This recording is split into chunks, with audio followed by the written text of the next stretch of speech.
Subscribe now and press the bell icon. Never miss an update.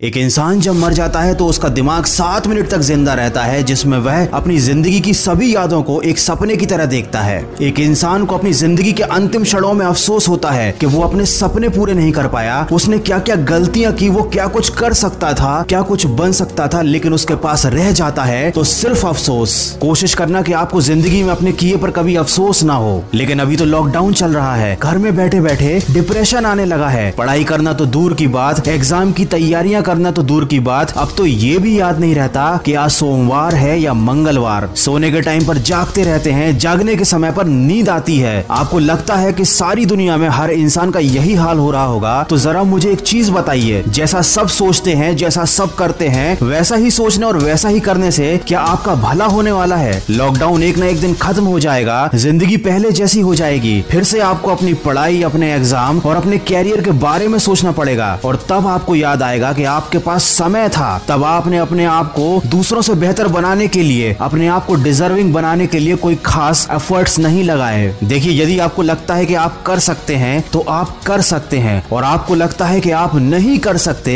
तो आप नहीं कर सकते। दोनों ही कंडीशन में आप सही हो, लेकिन ये केवल आपकी सोच पर निर्भर करता है। कोई आपसे जबरदस्ती नहीं करेगा कि आप लाइफ में डिजर्विंग बनो, क्योंकि किसी के पास आपके लिए सोचने का टाइम ही नहीं है। सबकी अपनी लाइफ है, अपने सपने हैं और अपना स्ट्रगल है। अगर आपको सबसे आगे जाना है, अगर आपको अपने सपने पूरे करने हैं, तो उसके लिए आपको डिजर्विंग बनना पड़ेगा, अपने ऊपर काम करना पड़ेगा। अगर आपकी पढ़ाई या आपके काम का शेड्यूल आपके मूड पर डिपेंड करता है तो याद रखना, जिंदगी में कभी भी आपका पढ़ाई करने का मूड नहीं बनने वाला। और अगर बन भी गया तो इस थोड़ी सी मेहनत से आप कोई बहुत बड़ा तीर नहीं मार लोगे। अगर आपको जिंदगी में सफल बनना है तो उन कामों को करने की आदत डालनी पड़ेगी जो सफल लोग करते हैं और असफल लोग करने से डरते हैं। दोस्तों, मैं हमेशा कहता हूं कि आज हमेशा कल से बेहतर होता है, क्योंकि कल कभी आता ही नहीं। जो लोग कल के भरोसे बैठे रहते हैं उन्हें जिंदगी में कभी कुछ मिल पाता भी नहीं, और जो हमेशा आज में मेहनत करने में विश्वास रखते हैं जिंदगी में बहुत आगे जाते हैं, क्योंकि आज कभी नहीं जाता। आप मुझे ईमानदारी से बताना कि इन 30 दिनों में आपने अपने आप को बेहतर बनाने के लिए, अपने आप को सक्सेस के लिए, डिजर्विंग करने के लिए क्या क्या एफर्ट्स लगाए। अगर आपका जवाब ना है, आपने कुछ भी नहीं किया है, तो अभी भी ज्यादा देर नहीं हुई है। आप आज से और अभी से शुरुआत कर सकते हैं। लेकिन अगर आपने फिर से इसे कल पर डाल दिया तो मैं आपको एक बार और याद दिला दूं कि कल कभी आता ही नहीं। अगर आप मेरी बातों को दिल से मानते हैं तो अपने कमरे में कागज पर बड़े बड़े अक्षरों में 2 शब्द लिख लेना, और रोज उन्हें उठने के बाद देखना, उन पर अमल करना। वो शब्द है नो एक्सक्यूज। जब भी आपको कोई काम ना करने का या पढ़ाई ना करने का विचार मन में आए तो एक बार उस कागज पर लिखे शब्दों को जरूर देख लेना, आपको बहुत सपोर्ट मिलेगा। अगर मेरी बातों से सहमत हैं तो इस वीडियो को ज्यादा से ज्यादा शेयर कीजिए और मेरे इस प्रयास का हिस्सा बनिए। और कुछ लोग जो जिंदगी की परेशानियों से बहुत ज्यादा घबराते हैं, रिस्क लेने से डरते हैं, उनके लिए लेकर आया हूं मैं एक बहुत ही अच्छी मोटिवेशनल कहानी। उस कहानी की लिंक मैंने डिस्क्रिप्शन में दी हुई है, समय निकालकर सुनिएगा जरूर। दोस्तों, समय निकालने वाली बात मैंने इसलिए कही क्योंकि अक्सर अच्छी बातें सुनने के लिए लोगों के पास समय नहीं होता। ये कड़वा है लेकिन सच है। आशा करता हूँ कि अब से आप अपनी जिंदगी का एक भी पल बेकार नहीं जाने देंगे। मैं मिलूंगा आपसे अगले वीडियो में जो आपके जीवन में सकारात्मक ऊर्जा को भर दे और आपको दिखा